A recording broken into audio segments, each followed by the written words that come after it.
Veja bem, não sei ao certo se foi o cansaço, a estrada ou o mundo desabando à minha volta que me condenaram a este destino. Às vezes, penso que tudo começou quando atravessei aquele portão enferrujado na borda de um vilarejo esquecido, com suas casas tombadas como bêbados à beira de um precipício.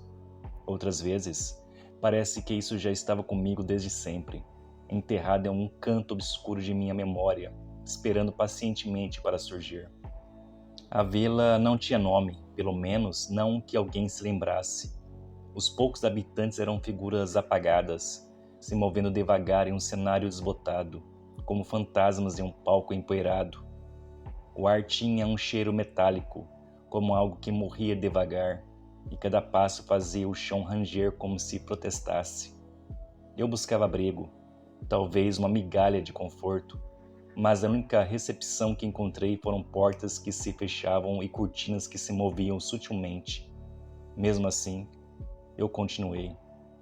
O vento trazia um frio seco e a ideia de passar a noite ao relento era insuportável. Um lampejo de compaixão surgiu no rosto de uma velha que abriu a porta e me deixou entrar. Não houve palavras entre nós. Ela apenas indicou uma cadeira em um canto da sala e seguiu com suas tarefas, ignorando minha presença como se eu fosse apenas mais um objeto esquecido no ambiente. Enquanto me acomodava, algo chamou minha atenção. Um movimento, ou talvez apenas a impressão de movimento.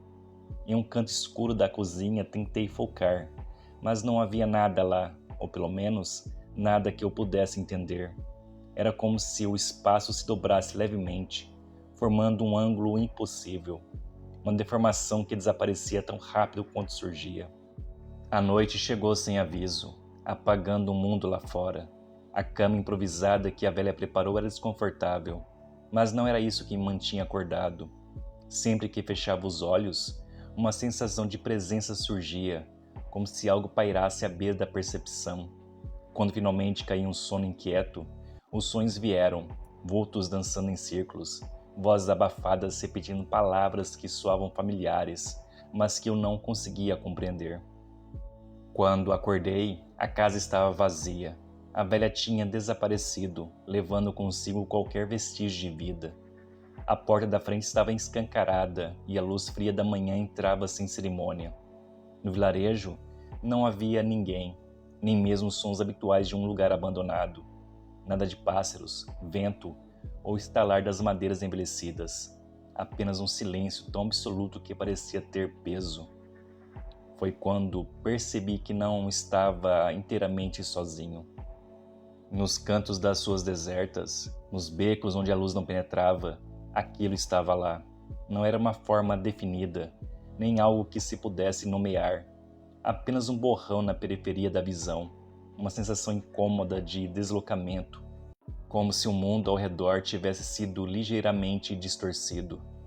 Continuei andando, tentando afastar a sensação, mas ela se agarrava a mim. Cada cidade que alcancei parecia mais arruinada do que a anterior. Prédios tombados, ruas cobertas de poeira e sempre aquele silêncio sufocante. E nos cantos mais escuros, nos reflexos das janelas quebradas, na superfície da água estagnada, eu via fragmentos da mesma coisa. Por vezes, encontrei pessoas. Algumas tentavam me ajudar, mas sempre acabavam indo embora sem explicação. Outras, ao me olharem, congelavam, seus olhos se regalando em um terror tão puro que me fazia recuar. Pareciam ver algo que eu não podia esconder, algo que já fazia parte de mim. Aos poucos, comecei a entender. Aquilo não me seguia, não havia perseguição, apenas presença. Não era um inimigo, nem uma força externa que eu pudesse enfrentar. Era como um reflexo mal formado de tudo que eu tentava ignorar. Os fracassos, as escolhas covardes, os silêncios nos momentos que exigiam palavras. O pior era quando eu me via nos reflexos, nas janelas rachadas, nos olhos de estranhos que ousavam cruzar meu caminho. Algo no meu próprio rosto parecia errado. Um desvio quase imperceptível, uma dobra na realidade que não deveria estar ali. A viagem continuou por florestas onde as árvores pareciam se curvar, como testemunhas indiferentes de meu fardo. Os desertos eram ainda piores, se estendendo sem fim como um céu vazio que parecia zombar de mim. E mesmo ali, sob a luz brutal do sol, eu podia sentir aquilo. Não havia escapatória. Foi apenas quando alcancei a última cidade, uma amontoada de ruínas tão antigas que pareciam pertencer a outro mundo, que finalmente compreendi. Não havia mais ninguém ali, nem mesmo silêncio familiar, apenas eu e a sensação, agora mais próximo do que nunca. Me sentei diante de uma fonte seca, o mármore rachado e coberto de musgo. A presença não estava mais nos cantos, nem nos reflexos. Ela era tudo, preenchendo o ar ao meu redor e dentro de mim. Entendi, então, que não era algo que eu pudesse deixar para trás. Cada decisão, cada desvio de olhar, cada momento de hesitação tinha moldado aquilo.